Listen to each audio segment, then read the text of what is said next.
Olá, pessoas. Eu sou o Léo Veloso e estamos começando mais um episódio do AtoCast. O tema de hoje é o velho anormal, racismo. Para conversar conosco hoje, nós temos dois convidados aqui. O Felipe Barcelos, ele é diretor, roteirista, jornalista e professor. E também nós temos a Jerusa Gama, ela é empreendedora da moda íntima. Felipe, tudo bem com você? Se apresenta um pouco mais para a gente. Olá a todos, uma boa noite, bom dia, uma boa tarde. Eu sou Felipe Barcelos, eu tenho 51 anos, estou no mercado do entretenimento desde 91. Eu fui VJ da MTV, da primeira geração de VJs da MTV, fazia o Yo MTV Raps. A partir dali fui dirigir comerciais e videoclipes, parti para o cinema, voltei para o jornalismo, né? Larguei a geografia, que era o meu curso de origem, e fui para o jornalismo e construí uma carreira no jornalismo. Passei por grandes redações, a Editora Abril, Folha de São Paulo, e com muito trabalho em paralelo também com televisão e cinema. Então, criei para a Globosat, criei para a TV Globo, fiz longa-metragem, enfim, uma trajetória longa, e agora eu ensino as pessoas, além de continuar dirigindo séries para televisão, eu tenho ensinado uma nova geração a utilizar o smartphone como ferramenta de criação audiovisual ao alcance de todos. Jerusa, conta um pouco mais sobre você. Oi, pessoas, tudo bem? Prazer estar aqui, viu? Que carga boa, junto com o Felipe, Marcelo e Leonardo. Bom, eu sou Jerusa, sou de Minas Gerais, tenho uma empresa, tenho 34 anos, tenho uma empresa de moda íntima, né, há 3 anos. É uma moda íntima com o propósito de levar autoestima para as mulheres, então aqui a gente trabalha muito esse conceito que vai além da moda, né, onde a gente trabalha muito o autocuidado na comunicação e na apresentação desse produto também. É um produto que se apresenta com versatilidade da lingerie, né? Para a gente ressignificar a moda. Então, é uma lingerie conceitual que dá para você sair quando a gente puder sair, né? Agora, nesse novo normal, nesse novo momento. E é isso. Eu sou formada em moda, tenho algumas especializações, como gestão empresarial, marketing, brand. Já sempre atuei na área de moda, né? Sou formada aí há quase 10 anos, sempre atuei na área de moda, passei por todos os segmentos, desde moda feminina, moda masculina, moda infantil, moda festa, moda fitness, moda praia, até que eu caí de paraquedas, assim, na moda íntima, e onde nasceu a minha empresa. Muito legal, Jerusa. Pessoal, muito obrigado pela participação de vocês. É um prazer ter a chance de conversar com vocês. E vamos começar aqui a nossa conversa, então. Eu trouxe alguns dados interessantes para poder começar esse diálogo aqui. Uma pesquisa da GEM, que foi feita pelo Sebrae em 2017, ela mostra que pessoas pretas representam 38,8% dos pequenos negócios no país. Felipe, no seu ponto de vista, o empreendedor preto, ele enfrenta maiores desafios? Natural que enfrente. Seria interessante a gente fazer uma divisão do ser empreendedor preto não é apenas ter um CNPJ, né?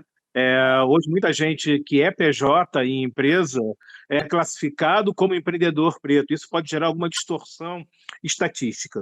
Em relação ao tipo de negócio que o empreendedor preto começa, são negócios de baixa rentabilidade, de forma geral. E isso é um reflexo do ambiente social no qual a maior parte da população preta está inserida, né? E a necessidade de gerar renda rapidamente, já que você não tem a ocupação formal, a atividade formal. Então, não é um empreendedorismo inicialmente feito com características transformadoras. O objetivo dele é sobrevivência. E aí se fragiliza diante do mercado financeiro e do mercado bancário que vai emprestar o dinheiro para iniciar o negócio, se fragiliza diante do fornecedor que não pratica com esse empreendedor taxas que sejam de acordo com a natureza do empreendimento ou com quanto ele pode arcar de custos. Então, toda essa cadeia que envolve o negócio fica prejudicada quando você vem de uma demografia que é normalmente excluída. Precisa de um ajuste forte aí para que esses empreendedores possam voar até em outras áreas de empresariais que tragam mais retorno. E isso vem da própria educação básica, da educação formal. E que hoje o empreendedor preto, como toda a sociedade, a parte mais baixa da pirâmide, tem dificuldade de obter algo que eleve a sua capacidade de investir e de agir diante dessa sociedade. Muito bom, Felipe. A mesma pesquisa que eu citei no começo do episódio, ela também revelou que os empreendedores pretos, eles têm uma maior proporção entre os jovens. 43% têm até 34 anos. E é justamente onde esse contexto, né, que a Jerusa, ela se encaixa. Jerusa, quais foram os desafios que você já enfrentou e que você enfrenta no seu dia a dia em empreender? Na verdade, começou assim, ó, quando eu sempre trabalhei em empresas maiores, assim, então até que eu nunca tive o primeiro ponto de ter a minha própria empresa, né? Então, acho que o primeiro desafio foi ser muito criativo com poucos recursos, né? Então, onde eu não vinha eu não venho de uma família, por exemplo, que pudesse arcar com os meus primeiros passos empreendedores, né? Então, eu tive que ir gerando minha renda muito devagarzinho. E eu precisei, por exemplo, de linha de crédito. Então, como eu abri como MEI, né? Para conseguir uma linha de crédito ainda é um pouco mais devagar e assim foi indo. Então, acho que a primeira dificuldade, o primeiro desafio que eu encontrei foi ser muito criativo com poucos recursos financeiramente falando. Legal, Jerusa. E conta um pouco mais pra gente sobre a história da sua empresa. Como que você começou? Qual foi o motivo disso daí? O motivo foi, eu acho que foi um encontro comigo mesma, assim, né? Eu vinha de uma empresa muito grande, né, que vendia no Brasil inteiro, uma empresa de moda infantil. Trabalhava muito, muito, muito, muito para a região, né? Eu cheguei num cargo assim máximo dentro da empresa, onde eu estava abaixo das minhas diretoras, mas ali não estava me dando mais tanto prazer, né? Eu já não estava acreditando mais naquele trabalho assim de só venda de produto, né? Tipo, toma o produto, me dá seu dinheiro e ok. Faltava propósito ali. E faltava propósito para mim também, né? Eu não estava realizada como pessoa, assim, não estava me motivando a ir trabalhar muito, apesar de sempre ter trabalhado muito. Então, a Mapa, né, que é a minha empresa, surgiu de uma transformação comigo mesma. Foi em um momento que eu estava mal como pessoa, todas as minhas áreas da minha vida não estavam boas, né? Seja no trabalho, onde eu tinha muito cansaço, trabalhava demais, seja em casa, amizades, relacionamentos amorosos, estava tudo muito balançando. Então teve um dia, isso foi em 2015, teve um dia que, chorando muito, eu contactei minha irmã, que nós somos muito próximas, assim, a gente troca muitas ideias legais. Contactei minha irmã que eu não acreditava mais naquilo, que talvez eu estaria na profissão errada, que depois de tanto estudar, de tanto esforçar, eu já não acreditava mais na falta de propósito que a moda vinha se apresentando. Então, ali chorando bastante, eu saí do banho, peguei ali, abri minha gaveta íntima, ali tinha a minha melhor calcinha, e foi uma calcinha, intimidade revelada aqui, gente. Foi uma calcinha que eu tinha ganhado de uma amiga para usar com um namoradinho da época. E o relacionamento acabou e aquela calcinha ficou ali, perfeita, guardada. Então, nesse dia muito ruim, eu peguei essa calcinha e vesti para mim. Foi aí que veio um estalo, assim, que eu estava usando o meu melhor produto íntimo para eu me sentir bem no meu pior dia. Então, dali não parou mais. Foi quando eu pensei, poxa, eu acho que mais pessoas precisam fazer isso. Mais mulheres precisam se sentir bem, assim. Então, de 2015 a 2016, eu só fingi que eu trabalhei na empresa que eu trabalhava. Na verdade, eu só cumpri as obrigações e comecei a pesquisar sobre esse universo que era, assim, completamente novo para mim. Eu não tinha entendimento nenhum de moda íntima, né? Apesar da moda ser um macro e as pessoas acharem que há facilidade para todo mundo em todas as áreas, né? Que são todas as áreas comuns, são completamente diferentes. Então, ali eu fui aprender, ali eu fui mergulhar mais dentro de mim. Eu tive que fazer nisso eu já estava nesse processo de autoconhecimento, de transformação, de me olhar com bons olhos. Então, isso foi junto da ideia da empresa nascer, né?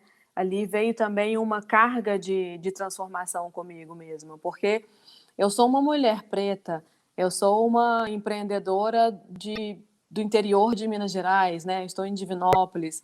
Eu sou uma mulher de 34 anos, solteira, que não tem filho. Então, a gente acaba não se vendo como referência, né? Então, você segue sem referência, você fica meio ali sem rumo, meio perdido. Então, eu tive que construir todo esse bom relacionamento comigo mesma para eu alimentar a Mapa, que tem muito a ver com a minha vida e tem muito a ver com a vida das mulheres pretas, assim. Então, por isso, todo esse conceito, toda essa transformação de autoestima, todo esse ressignificar de produtos, porque eu sempre quis, durante a minha formação, né, todo o meu amor pela moda, durante todos esses anos, eu sempre quis encontrar uma empresa que conversasse comigo, eu sendo uma pessoa comum. E eu nunca achei essa empresa. Então, eu criei essa empresa, onde ali todos os nossos modelos são clientes, são mulheres reais, né? Então, onde todo mundo tem espaço, onde todo mundo tem visibilidade. É talvez uma das poucas empresas de empreendedores pretos que não fazem especificamente produtos étnicos, né? O meu produto ainda, ele é uns 80%, 85% elitizado com mulheres brancas. Então, essa é uma desconstrução que eu venho cada vez mais abrindo para mulheres pretas se aproximarem, e elas estão chegando cada vez mais, isso é muito legal. Elas se veem representadas, né, na minha marca, e isso faz com que eu me mostre mais também, onde eu apresente eu mesma mais os produtos para outras mulheres outras mulheres pretas se verem ali como referência. Incrível, Jerusa. É muito legal essa história e é justamente isso. A representatividade, ela importa sim. E quando a Muito. gente escuta uma história como a sua, é muito inspiradora essa história. É muito interessante, muito legal. E, Felipe, quando a gente escuta a frase, por exemplo, eu decidi partir para o empreendedorismo por necessidade. Então, aí a gente vai ter o jovem que está mais presente dentro desse cenário, mas essa frase, ela ainda também é muito presente nesse nosso discurso aqui.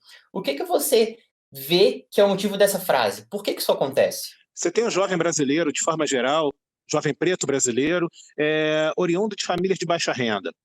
De forma geral, você não é incentivado a escolher uma profissão, uma carreira, com o objetivo de crescer, de ser um indivíduo realizado na tua área de escolha.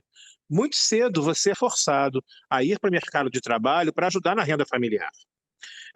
Essa distorção em relação, talvez, um menino branco de classe média ou de classe média alta, ela faz com que logo você perceba que ou eu invisto em mim, ou seja, abro a minha vendinha, vou vender alguma coisa na rua, ou uma loja de sucos, ou enfim, qualquer tipo de pequeno comércio ou atividade informal que exige um CNPJ, passa a ser a tua forma de encarar o mundo.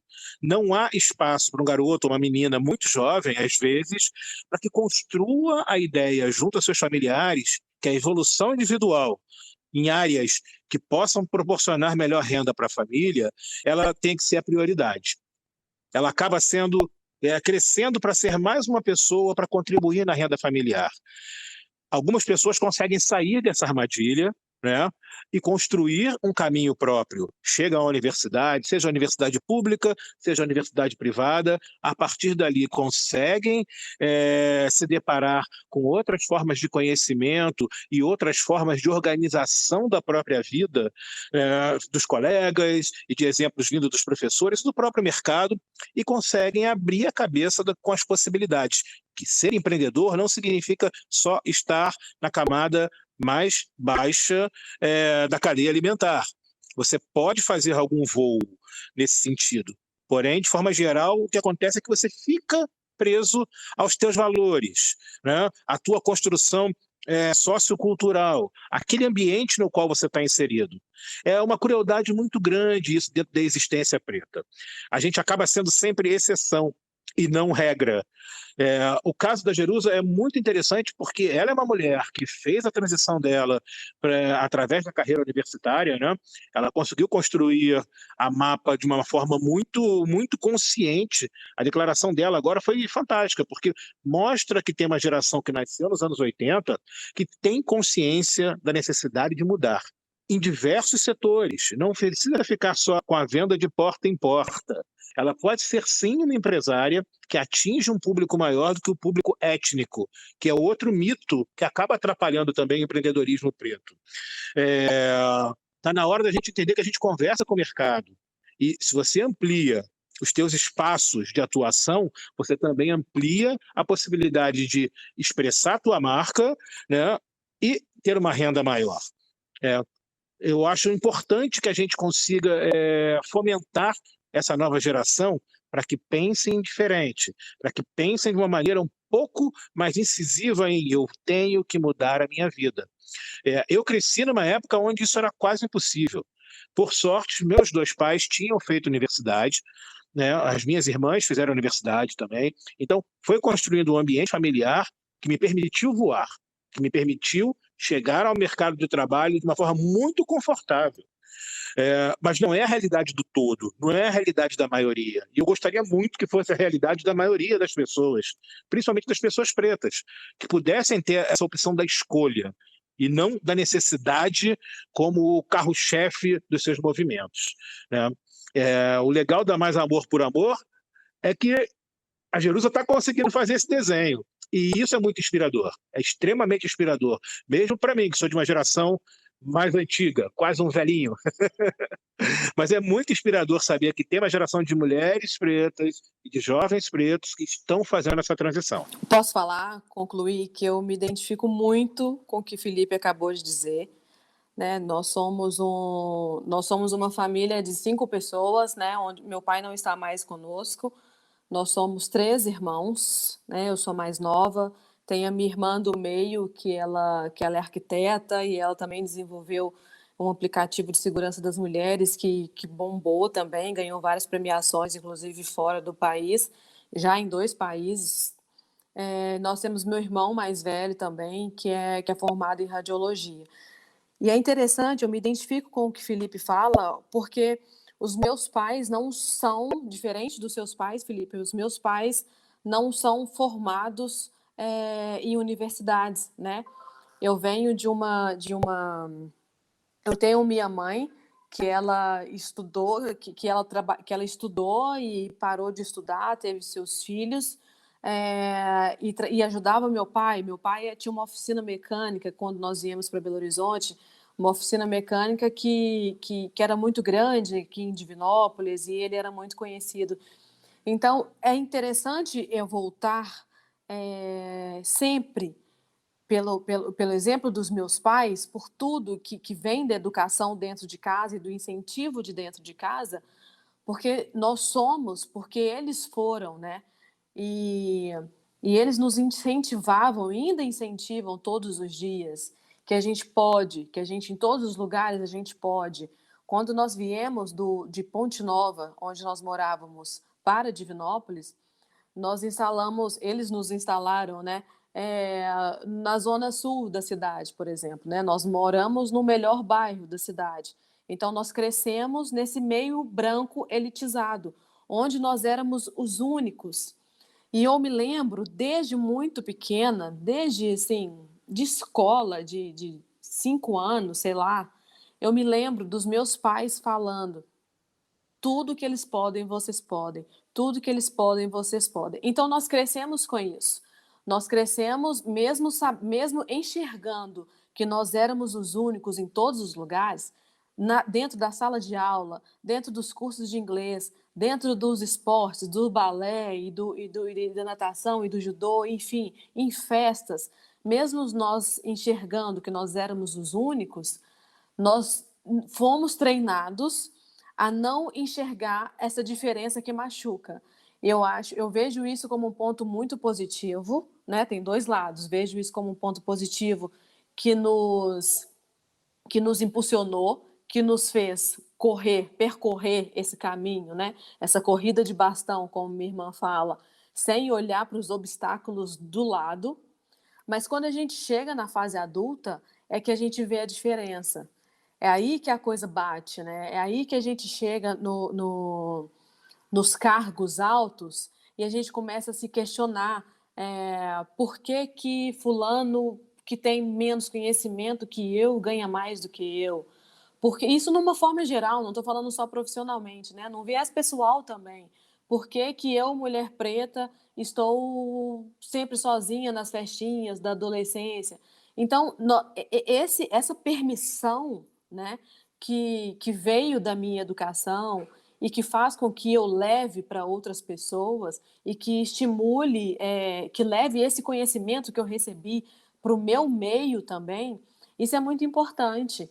É onde a gente começa a abrir a porta para outras pessoas chegarem, né? É onde a gente começa a ser exemplo para que é possível. É possível a gente ir além do nosso ciclo, né? É possível nós ampliarmos o nosso meio de atuação, profissionalmente falando, né, não ficando restrito só ali em produtos étnicos. Eu já li muito sobre isso, já me perguntaram sobre isso também em algumas entrevistas que já me procuraram, né, porque ainda parece não, é um fato, ainda é raro encontrar empreendedores que falam numa linguagem plural. Então as pessoas vêm me questionar muito isso sobre não produzir só produtos éticos e tudo mais. E isso parte de permissão. Então, eu me identifico muito com o que você disse, Felipe. Muito bem colocado, Jerusa. Eu vi muito na sua frase o apoio, voltando à representatividade, como que isso é um fator importante e, de fato, faz uma diferença no final dessas contas aí.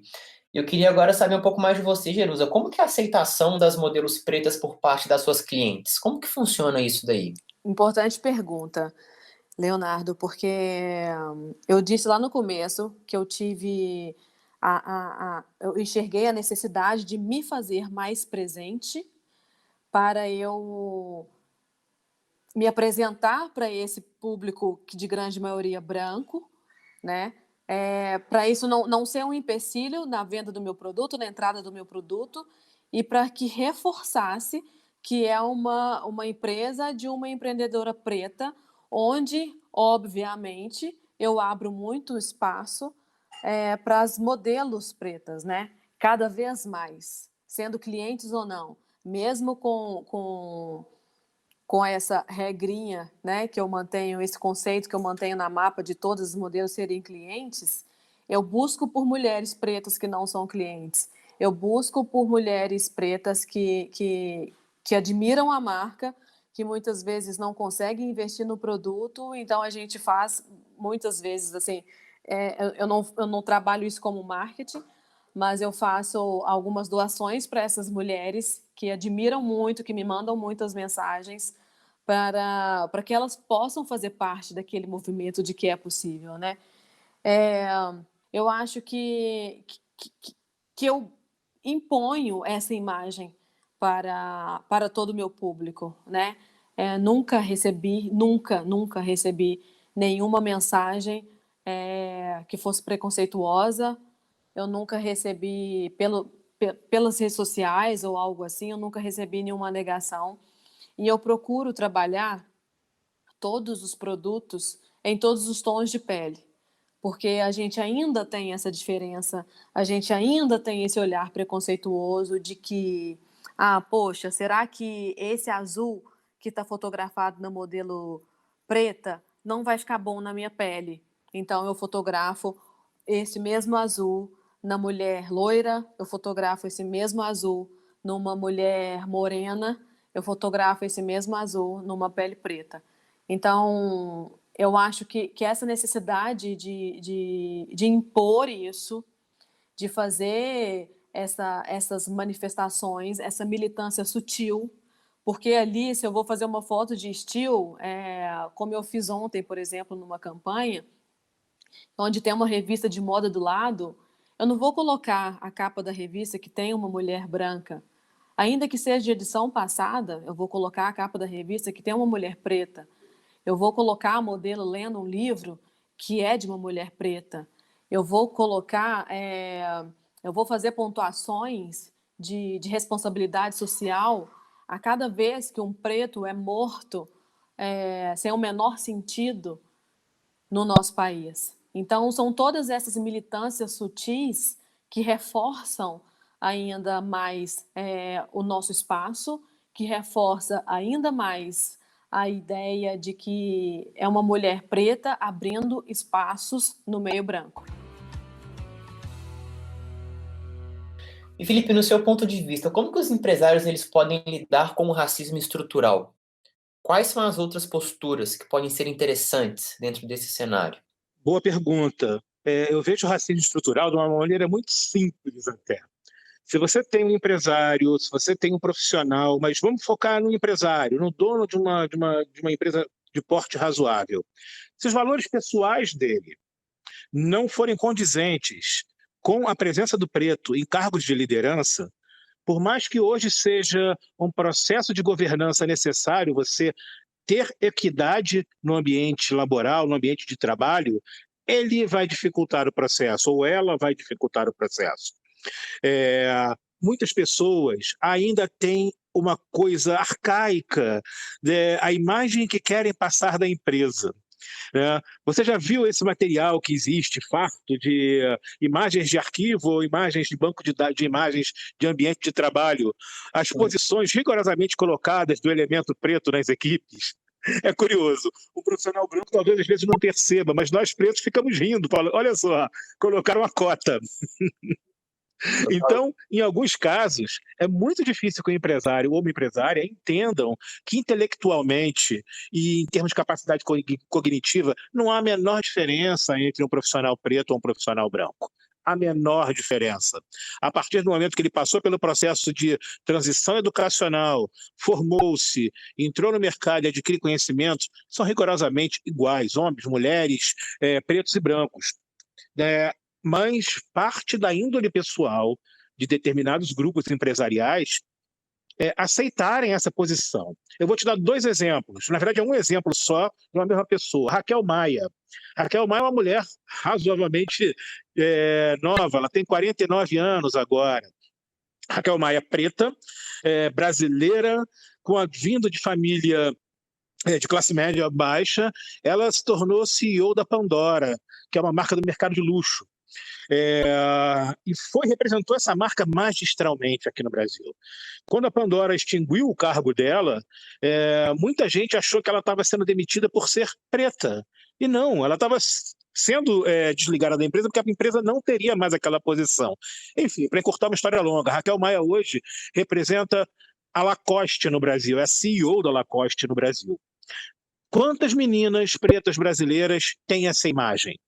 Quantas meninas pretas brasileiras sabem que uma mulher preta, oriunda de escolas públicas, depois dos últimos anos do ensino médio, ela foi para uma escola particular?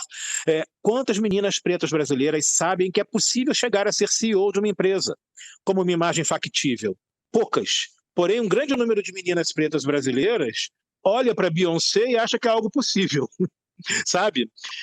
A questão do espelho, ela é muito importante, não só o espelho na televisão, no aparelho midiático, o espelho da pessoa preta representada ali na tela, não importa se é nos papéis tradicionais, que geralmente são subalternos, ou enxertos das pessoas em famílias classe médias estilizadas e estigmatizadas como a dramaturgia trabalha.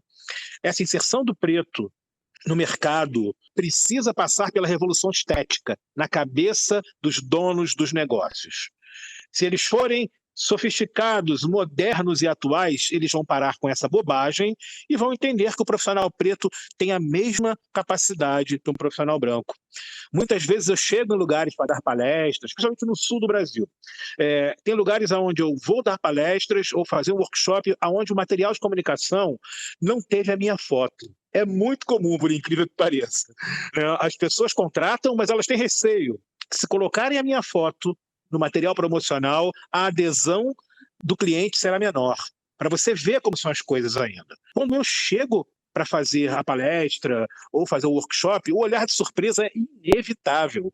Hoje em dia eu já lido isso de outra forma, eu fico rindo, né? Deixo as pessoas confortáveis em seus preconceitos e no final do processo, invariavelmente eu mudei cabeças. Invariavelmente eu mostrei que não só o profissional preto, ele pode ocupar várias posições, mas como ele é um agente transformador da sociedade. Então, essa consciência tem que vir de dentro. Não adianta a empresa dizer que tem boas práticas, que tem equidade e separar 2 ou 3 vagas para o profissional preto, se ela não pratica isso de maneira genuína e sincera. Porque a presença do preto nesses lugares, se ele não for genuíno e sincero, o ambiente profissional vai ser opressivo. E pode levar a uma série de comportamentos equivocados, uma performance profissional que não é a que era esperada, um comportamento social recluso, como a Jerusa falou, quando a gente é adolescente, chega numa festinha e só tem pessoas brancas e não há a menor interesse em aproximação, é muito doloroso. Por mais que tenhamos educação em casa para enfrentar esse processo, mas é extremamente doloroso. Quando você enfrenta isso na vida profissional, é pior ainda. Você dá as costas para uma reunião após ter tido uma ideia interessante ou uma ideia que você sabe que é transformadora para o negócio e você percebe em profissionais com o mesmo nível intelectual que você, ou às vezes uns que não têm a mesma capacidade, já começando a intriga para que você caia e quebre. A gente tem que ser muito forte para lidar com isso. Temos que fortalecer os nossos filhos para chegarem no mercado de trabalho, o olhar para frente e a cabeça em pé, mas com a bagagem intelectual e cognitiva que vai ser esperada deles na hora da performance. Mas a gente também tem que abrir a boca e falar quando as coisas acontecem no ambiente profissional. E isso não acontece hoje. Ainda tem muitos profissionais pretos com medo de perder o emprego, se falarem que foram discriminados. É aí que a gente precisa fortalecer. É aí que as empresas precisam fortalecer. As empresas geridas por pessoas brancas têm muito a colaborar se colocarem essa ideia em pauta. A gente precisa ter espaço que as pessoas se sintam confortáveis de falar que estão sendo oprimidas. A maioria dos profissionais, infelizmente, hoje em dia, não importa o nível, pode ser chão de fábrica ou pode estar no corpo diretivo, não se sente à vontade de comentar que pode estar sendo oprimido por uma questão não técnica, mas sim por uma questão racial. Concordo com o que você fala também, Felipe. Sinto um pouco, ainda que nova, eu sinto um pouco da sua experiência nas empresas pela qual eu passei. Eu tinha cargos altos, né, de gerência e coordenação, onde eu sempre busquei por estudos, sempre estudei muito, sempre li muito, para melhorar alguma área da empresa que eu trabalhava, né, em uma visão assim macro, uma visão de cima, onde a gente consegue melhorar meu setor, mas que a gente consegue entender também onde pode melhorar os setores ao redor. E eu me identifico muito porque eu vivi essas experiências onde o que eu falava, vindo, né, baseado em muitos estudos, não tinha tanta relevância quanto um consultor branco, um pouco mais velho, que iria aí em 4 horas, por exemplo, de presença na empresa, ele faturava aí no mínimo R$20 mil, né, de uma coisa que eu tinha acabado de falar. Então, a gente viveu muito isso, e isso afeta muito o nosso psicológico, né? Afeta muito o psicológico das pessoas pretas, essa ocultação, seja ocultar que fulano de tal, aquele preto é o gerente, é o coordenador, seja de ocultar a nossa imagem, por exemplo, como você acabou de exemplificar, em um material para o cliente, né? Isso afeta muito. E eu não sei, eu sou otimista, mas eu não sei se eu consigo enxergar esse otimismo mais só vindo do branco, assim, de um cara legal do RH branco que vai falar assim, poxa, vamos dar vozes às pessoas pretas aqui dentro dessa empresa para falar. Eu não sei mais, sabe? Eu não sei se isso realmente vai acontecer depois de ter passado pelas experiências, né? Que sempre são ali ocultas, a gente que vivencia, a gente que sabe. Eu não sei se isso vai acontecer naturalmente ou se a gente vai ter que chegar de novo com o pé na porta, né? Que é o que estamos fazendo, que é chegar com o pé na porta. Eu vejo o quanto muda a vida das minhas modelos pretas depois que elas fazem um trabalho. Eu tive uma. Porque essas mulheres, muitas das vezes, eu encontro elas andando na rua, eu acho elas pela internet, né? Eu abordo essas mulheres. Hoje eu já tenho um material de abordagem, né? Para não parecer sequestro, não parecer aquela coisa meio doentia. Mas eu tenho todo já um preparo de tipo, conheça, essa é a minha empresa. Se você estiver interessada, entre em contato comigo. Então, isso muda muito a vida delas. Quando elas me ligam, eu sei que elas viram outras mulheres ali para se identificar.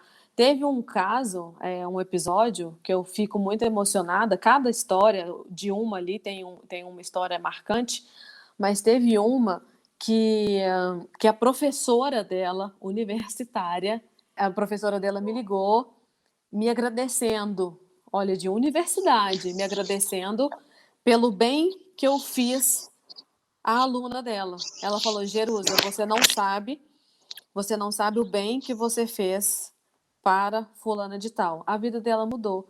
E eu vejo o comportamento de todas as outras nas redes sociais, o quanto elas melhoraram consigo mesma, né? O quanto elas conseguiram por si só enxergar o bom olhar do outro, porque quantas e quantas vezes nós somos negados como beleza. Eu moro em Divinópolis há 34 anos e eu ainda sou abordada em alguns lugares onde as pessoas me perguntam: você é de onde? Você é daqui mesmo? Nossa, você é uma morena bonita. É raro encontrar uma morena bonita. Então, eu já ouvi isso ao longo dos anos. De uns 3 anos para cá, eu decidi responder para as pessoas ficarem sem graças e conscientes do que elas estão fazendo, né? Então, isso aconteceu a semana passada, por exemplo, o exemplo mais recente, né? Aconteceu na semana passada, onde eu fui comprar um jogo de roupa de cama para presentear. E uma mulher, e a vendedora me perguntou: mas você é de onde? E aquele olhar de cima e embaixo, né? Eu falei: sou de Divinópolis. Nossa, você é tão bonita, é tão raro encontrar uma morena bonita como você. Aí eu falei: é porque vocês não estão acostumados a achar as mulheres pretas bonitas. Ela ficou muito sem graça, muito sem graça. E eu falei num tom alto e simpático para as outras pessoas ao redor que está na loja para ouvir também, porque isso é uma verdade. As pessoas não estão acostumadas não foram treinadas e não querem, sei lá, largar esse hábito de enxergar a beleza nas pessoas pretas. Então, mais do que nunca, se faz presente esse movimento de colocar o meu movimento, o mapa, de colocar a melhor produção nas modelos pretas, de colocar o melhor fotógrafo para trabalhar essa imagem, ou de colocar a melhor maquiadora para subir a beleza dela, uma maquiadora que sabe, que entende de pele preta, que vai saber maquiar e exaltar pontos, não esconder, não afinar o nariz dela, não deixar a pele cinza. Então, isso faz tudo parte de uma transformação, porque foi essa transformação que aconteceu comigo também. Por tudo isso eu passei, né?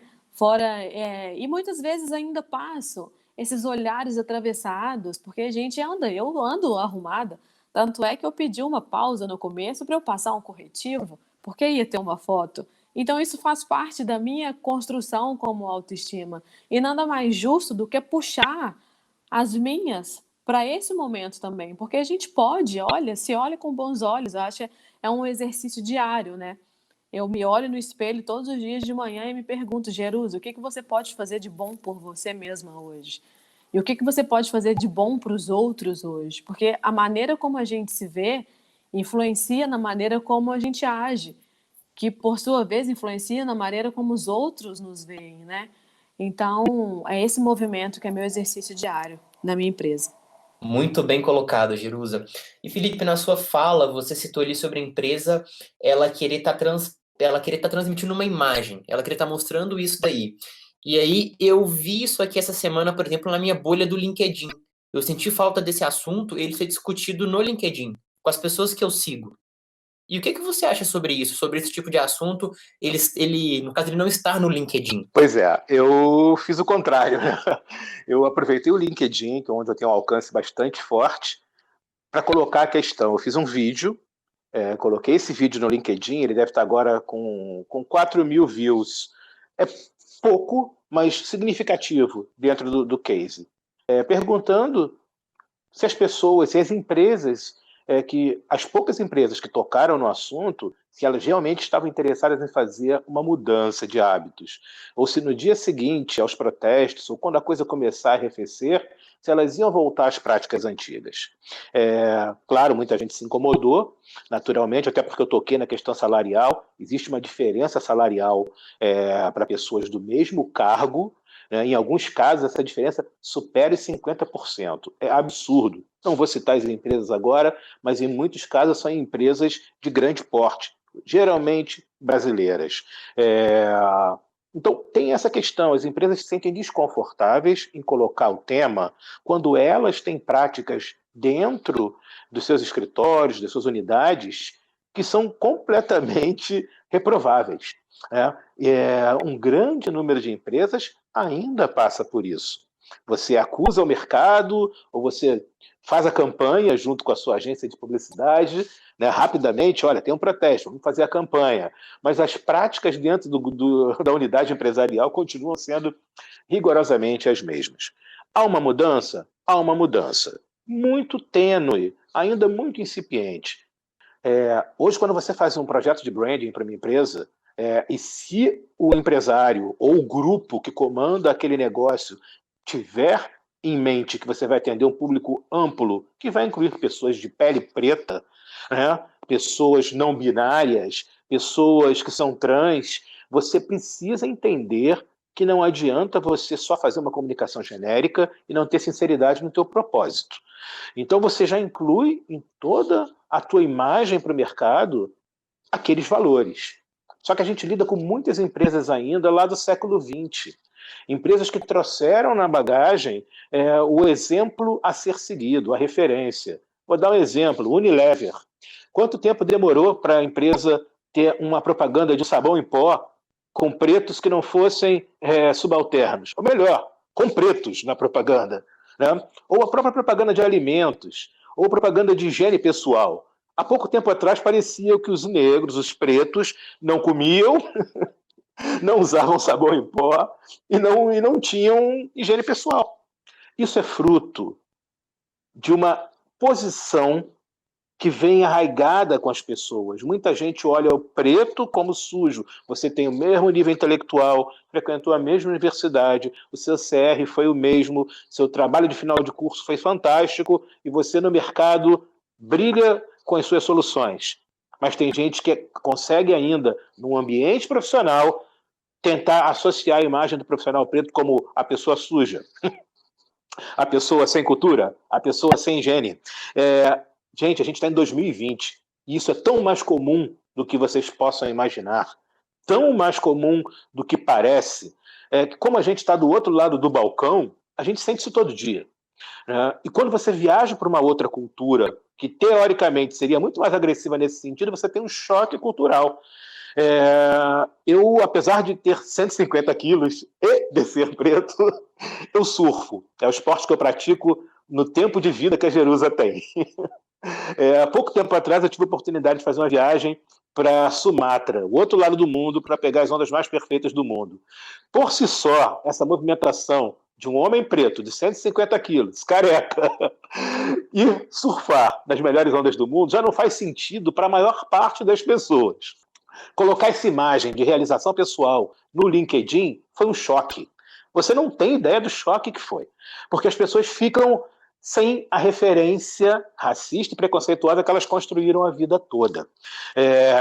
Durante a viagem, tanto na Europa quanto na Ásia, eu fui muito mais bem tratado do que eu fui tratado a minha vida toda no Brasil. E isso foi um choque brutal para mim. Brutal. Fosse em Paris, fosse em Amsterdã, fosse em Sumatra ou na Malásia, o respeito pela existência humana completamente diferente do que a gente enfrenta no Brasil. E aí você se dá conta do quanto o brasileiro é racista, quanto isso está arraigado aqui no Brasil. A gente está vendo os protestos ao redor do mundo agora, o Black Lives Matter, ele tomou conta do mundo inteiro, Europa, Estados Unidos, na América Latina menos, porque a América Latina é mais racista do que os países ao norte, do que esses países. Aqui a coisa está incipiente, aqui as pessoas estão torcendo para acabar logo. Enquanto lá o movimento está se espalhando para outras searas. Quem é que iria imaginar que britânicos e franceses estariam nessa mesma luta?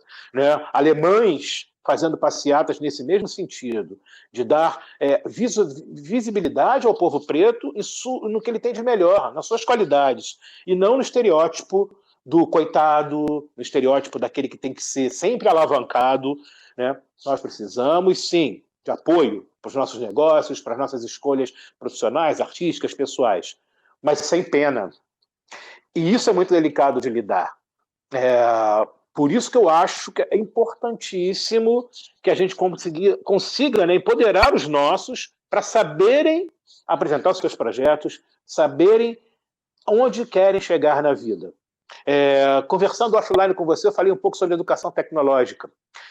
Não dá mais para a gente educar famílias de baixa renda para os seus filhos terminarem como caixa de supermercado ou embrulhadores de compras.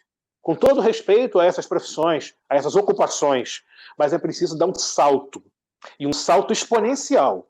É uma questão de inteligência exponencial, para que essa massa humana de pessoas pretas, hoje mais jovens, consiga chegar numa outra faixa de renda e faça a transição social. Vai melhorar a vida? O racismo vai acabar? Não, não vai acabar. Mas eles vão enfrentar o racismo na outra dimensão. Vão enfrentar o racismo de forma... Apareceu a situação de racismo, eu tenho condições de contratar um advogado e de fazer a justiça corretamente. Eu não vou ficar calado. Então, essa elevação coletiva ela precisa acontecer o quanto antes. Senão, as coisas só vão deteriorar. Assim como a Jerusa falou e pontuou muito bem, eu não tenho olhos de positividade para o futuro como algo natural. É uma luta que a gente vai precisar encampar. Tanto a geração da Jerusa quanto a minha. Tem 51 anos, eu ainda estou nativa. Pelo contrário, agora estou fazendo mais coisas que talvez eu fizesse quando jovem, atingindo mais pessoas. Quando você dirige uma série de televisão,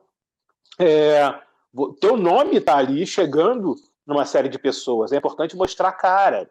Quando eu fui editor de revistas, na Editora Abril, eu colocava minha foto na carta do editor, crescendo todos os meses, para que se alguma pessoa preta folheasse a revista numa banca de jornal, tomasse um choque. Olha, o editor da revista é preto, da maior editora da América Latina.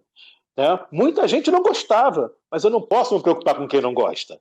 Eu tenho que empoderar quem tem que chegar lá, para que outros vejam, peguem um exemplo e falem, eu sou capaz, eu posso e eu vou conseguir. A nossa luta não para. A nossa luta não vai parar, infelizmente.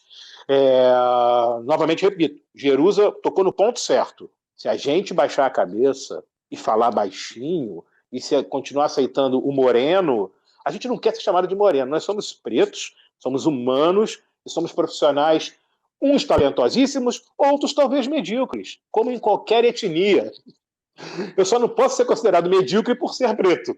Muito bom sua posição, Felipe. Muito bom. Que todos esses movimentos, de fato, que nós pretos não esperávamos que tomasse uma proporção tão grande no mundo todo, e que essa guerra atual se faz necessária, né? Foi preciso, porque não fomos nós que começamos essa guerra. E eu quero te fazer uma pergunta. Você acha... o que vai acontecer? É achismo mesmo. Quais que são suas apostas para depois que esse movimento que está acontecendo no mundo em prol do movimento negro passar? Você acha que nós vamos ter um cenário de melhora de fato? Ou você acha que nós estamos diante de um cenário de marketing branco? Vou falar bem aberto para todo mundo entender o que eu quis dizer. Vamos lá, eu estou vendo uma troca de protagonismo perigosíssima. Os atores de Hollywood fizeram uma peça promocional assumindo culpas por não terem se posicionado ao longo da vida. Uma peça em preto e branco, com uma música de piano ao fundo, bastante emocional. Mas não tinha nenhuma pessoa preta na peça. Então, você quer falar sobre o protagonismo preto e faz uma peça com 10, 12 atores brancos. Como isso bate na pessoa preta? Mais uma vez esqueceram que a palavra é nossa. Mais uma vez esqueceram. Né? Uma outra questão extremamente delicada. O preto brasileiro, por uma questão cultural, ele foi, ao longo da vida, se afastando das realizações intelectuais e socioeconômicas do que acontece no continente africano. Temos pouquíssimo conhecimento do que acontece e como as coisas se dão por lá. Nosso modelo é Estados Unidos. Precisamos de ter um Floyd americano sendo assassinado por um policial para a coisa poder estourar aqui. Quando uma semana antes um menino brasileiro tinha sido violentamente massacrado por um policial federal dentro de casa. Então é muito doloroso você ter que pegar o exemplo de fora e ver o exemplo de fora ser trazido para cá pelas pessoas que não têm que protagonizar esse momento. Quando eu falo sobre isso nas mídias sociais, principalmente no Twitter, gera um desconforto muito grande, mas o momento é esse, de gerar desconforto. Eu não vejo mudança possível, ainda nesse cenário louco que a gente está vivenciando de pandemia, se esse protagonismo nos for roubado novamente. É preciso parar, ouvir e entender o que as pessoas pretas, não importa se são mulheres, homens, não binários, trans, não importa. É preciso ouvir toda essa esfera, né, e seus valores e suas dores. Tentam, às vezes ingenuamente, mas às vezes com muita má intenção, fazer com que a gente não protagonize esse momento, né? Esse momento da nossa ressurgência, com o fim dessa opressão constante do dia a dia. Pelo contrário, fazem com que a gente tenha que esperar a autorização. Existem algumas iniciativas, você deve ter se deparado com isso em mídias sociais. Uma delas a gente chama de Black Twitter. E eu brinco com eles, eu falo, só vai existir Black Twitter o dia que não foram Jack Dorsey, o CEO, e o desenvolvedor por trás da aplicação. O dia que for um desenvolvedor preto. Aí a gente chama de Black Twitter. Por enquanto, não é. E ficam chateados, mas a gente precisa sair das armadilhas. E existem muitas armadilhas nesse momento, né? Principalmente com essa situação toda saindo do protesto pacífico e do protesto violento. Se você perceber bem as imagens midiáticas, quase todas as manifestações violentas ou fora da curva aconteceram por antifas brancos. Se a gente reclama, a gente fala, você não está apoiando quem está apoiando o seu movimento. Olha só que saia justa. Olha que saia justa a gente ficou. A gente tem que observar calado de novo porque estão apoiando o nosso movimento? Não. A gente precisa se posicionar. Mostrar o que está certo e mostrar o que está errado. Mas liderar e protagonizar esse momento. Então é um momento de muito perigo para que a gente não transfira alguns valores que são importantes para pessoas que às vezes estão bem intencionadas, mas que nesse momento não podem ser os porta-vozes da nossa luta. Muito obrigada pela sua resposta. Acho que muitos precisam, né, ouvir isso, pretos e brancos, porque eu penso muito sobre isso, talvez nós que trabalhamos com marketing, nós que estamos aí nesse movimento, a gente consegue identificar a intenção das pessoas, né, em se promover, em se autopromover com os nossos movimentos. Até porque o desconforto é um costume já que a gente tem, né? Nós já nascemos desconfortáveis de chegar nesse mundo e deparar com como ele é e o caminho que ele está tomando, principalmente aqui no Brasil. Tem muitos outros movimentos assim, onde a gente fica em segundo plano, que nós vemos ainda como o branco como salvador, né? Eu não vou aprofundar nessa pauta, mas eu ainda me pego questionando sobre todas essas pessoas que vão à África e que fazem, que fotografam as crianças e que sorriem e que abraçam e que amam e beijam aquelas crianças pretas. E aqui no Brasil, fecha o vidro no trânsito, né? Aqui no Brasil, segura a bolsa. Aqui no Brasil, vira a cara. Aqui no Brasil, acusa de ser trombadinha. Então, eu ainda me pego bem pensando sobre o branco salvador e sobre a real intenção das pessoas, né? Se elas estão realmente, de fato, querendo uma mudança, querendo que a frase "somos todos iguais" seja, de fato, todos iguais no dia a dia, ou se eles estão querendo subir em cima da gente de novo para se autopromover. Porque uma vez que a gente enxerga, né, eu até dei o exemplo da minha vida pessoal e da minha família, que nós crescemos nesse caminho para não enxergar os obstáculos, mas quando a gente chega na fase adulta, que a gente enxerga, uma vez que a gente vê, a gente nunca mais para de ver. Né? E a gente tem que tomar cuidado para não adoecer, para a gente não adoecer com essas coisas e continuar nosso movimento, continuar pontuando, como você disse, Felipe, o que é certo e o que é errado. Mas muitas vezes essas pautas nos adoecem. Jerusa, Felipe, muito obrigado pela fala de vocês. É um privilégio imenso poder escutar isso daí, né? Ter acesso a isso daí. E o Artefeito fica muito feliz de compartilhar essa informação. A gente está chegando no final do episódio, pessoal. E agora eu queria uma fala final de vocês. Felipe, qual que é a mensagem que você deixa pra gente? A luta não vai parar. Se temos pessoas brancas e pessoas pretas escutando esse episódio, é importante que pensem com muito carinho que para a gente estar na rua, seja pegando um ônibus para ir para o trabalho no dia seguinte e ter um banco vazio do seu lado, não porque o banco está vazio à toa, mas porque uma pessoa não quer sentar ao lado de um preto, se isso não for mudar no dia seguinte, a gente tem que reforçar a luta. Seja você preto de classe média ou classe média alta ou até rico, que está andando com o seu carro de um determinado padrão e, ao ser parado numa blitz, tem que explicar o que é que você faz para estar dentro daquele carro. Tentem imaginar se amanhã, depois desses protestos todos, se 4 amigas pretas, não importa a profissão, não interessa, resolverem sair num carro, felizes da vida, e chegarem na porta de um evento, de uma balada, se os olhares vão ser de naturalidade ou vão ser de estranhamento. Se uma chuva de preconceito não vai cair em cima dessas moças por elas estarem ocupando 4 assentos de um veículo de determinado padrão. Por que não? Por que não pode? Então, é importante que a gente comece a desmontar todo esse cenário que está arraigado dentro da gente do que o preto pode ser ou deixar de ser. Às vezes a gente pensa que não está fazendo uma atitude preconceituosa ou racista, mas está. E a hora de começar a desmontar o processo é essa. Eu não tenho a ingenuidade que será automática, por isso que eu continuo combativo e educando filhos para que sejam combativos. Mas a gente sabe que tem pessoas que são menos articuladas e que vivem em situação social que não permite que a voz seja franca, né? A gente sabe que às vezes você está sob o comando do fuzil, seja ele do bandido ou do policial, e a tua franqueza, a tua capacidade de expressão e a tua liberdade de ir, vir e ser está tolhida. Mas a gente precisa empoderar essas pessoas para que elas falem.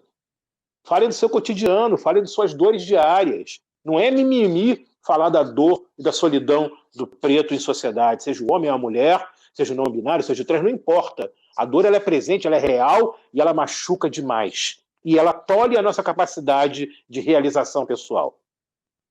Se a gente não desmontar isso agora, a partir de 2020, a gente vai ter um futuro muito doloroso para todos, porque as pessoas vão explodir e vai ter uma revolução social enorme em função disso.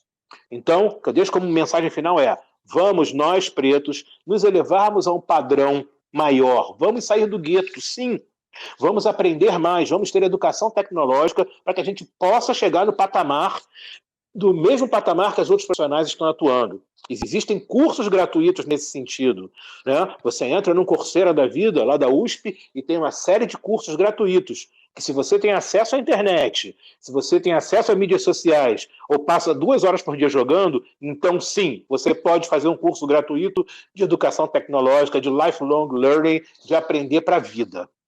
Sendo assim, fica a dica, a educação vai elevar a gente, mas a postura pessoal, o olhar para frente, não baixar a cabeça, também. Muito obrigado pela participação, Felipe. Jerusa, qual mensagem você deixa para a gente? Eu desejo que todos os pretos que estejam ouvindo olhem para dentro e confiem, né? Porque quando a gente olha quando a gente pega a referência dos grandes pretos, né? A gente tem muito hábito de olhar para fora, então quando a gente pega Beyoncé, Jay-Z, quando a gente pega Michelle Obama e o ex-presidente Barack Obama, olha como que eles começaram. Eles também, assim como nós, né? Assim como eu estou fazendo a minha história, eles começaram pequeno. Procurem saber como essas pessoas chegaram lá, porque assim fica mais fácil a gente enxergar nosso caminho. Eu desejo que a gente levante a cabeça sempre, mas não levante com arrogância, né? Porque a nossa cor tem dor. Não levante com arrogância, porque a gente está cansado de apanhar todos os dias. Eu desejo que a gente levante a nossa cabeça e erga a nossa postura no intuito de a gente pode sim. Se empresa tal não quer me dar abertura tal, eu vou sair, vou procurar outra, porque eu posso. Não se inferiorize, por favor. Eu já fiz muito isso comigo mesma e para tirar todas esses machucados não foram fáceis, mas eu consegui. Olha, estou conseguindo, né? Estou chegando lá, estou construindo o meu caminho.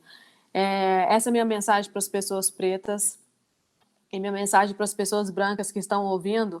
Quando vocês compartilham todas as vidas importam, vocês estão querendo anular muitas vozes que estão lutando com todas as suas forças para ecoar para o mundo o espaço que a gente merece pegar, porque é nosso por direito. Então, quando todos falam, todas as vidas importam, importam sim. Os nossos espaços também importam. Então, respeitem nossos espaços. Procurem saber da nossa história. Nós aprendemos tudo errado lá atrás. Tudo que a gente aprendeu na aula de história, provavelmente pode ter sido mentira, né? Porque quando a gente entra para estudar a história do preto, a história da África, por que a gente não estudou isso? A minha vontade é procurar todos os meus professores de história. Por que você não me ensinou isso? Minha vida seria completamente diferente. A vida de tantos outros pretos seria completamente diferentes. E não para a gente reinar e apontar o dedo na cara dos brancos. É para a gente, de fato, assumir que nós somos iguais. Então, essa é a minha mensagem. Deixa a gente reinar.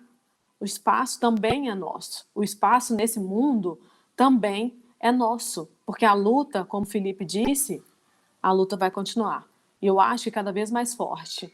Porque nós somos uma geração que nós vamos ensinar os nossos próximos a não tolerar mais esse tipo de coisa. Então, eu acho que a gente deve. A hora é agora para a gente ficar em paz. Todo mundo. Essa é a minha mensagem. Muito obrigado pela participação também, Jerusa. E, pessoal, tudo que foi dito aqui nesse episódio, os livros e os exemplos e os cursos, tudo estará no nosso site, www.atoefeito.com. É só você acessar que vai estar tudo lá já te esperando. Nós estamos no YouTube, então segue o nosso canal para poder conferir, e também no Spotify. Segue o nosso perfil, assim você consegue saber quando tem qualquer novidade do AtoCast. Gente, muito obrigado pela participação. Nós fechamos por aqui. Um abraço e até mais. Tchau, tchau.